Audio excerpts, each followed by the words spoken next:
Security preparations well underway at the federal courthouse in Miami. Former President Trump, of course, expected in court there in that building on Tuesday.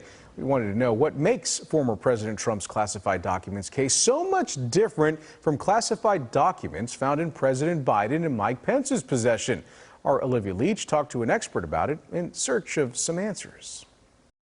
The indictment of former President Donald Trump for the mishandling of classified documents is spelled out in these 49 pages. Where the attorneys were going to be reviewing documents.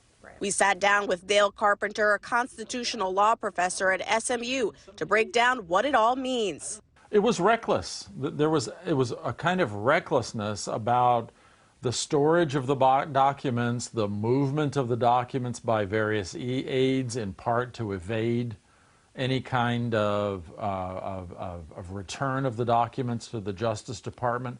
Absolute recklessness. But former President Trump is not the only one who's been accused of mishandling classified documents. More than 20 classified documents have been found at President Biden's home in Wilmington, Delaware, and at a private office. The White House says those documents were immediately handed over to the National Archives. And about a dozen classified documents were found at former Vice President Mike Pence's Indiana home.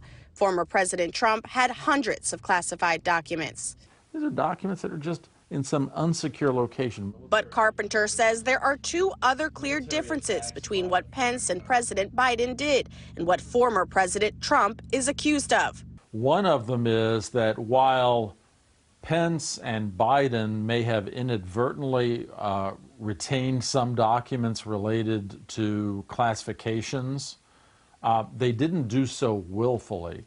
They didn't do so deliberately. And number two, perhaps most importantly, when they were asked to return the documents and to reveal the existence of the documents, they did so, and they did so immediately. According to the indictment, in March of 2022, when the FBI began an investigation into the unlawful retention of classified documents at Mar-a-Lago and a grand jury subpoenaed Trump requiring him to turn over the documents, Trump tried to obstruct the investigation and hold on to those documents. There are really two basic crimes here. One is he took documents important to national security that do not belong to him. They belong to the United States of America. And number two, when he was asked to return those documents, he attempted to lie to cover up the fact that he retained the documents.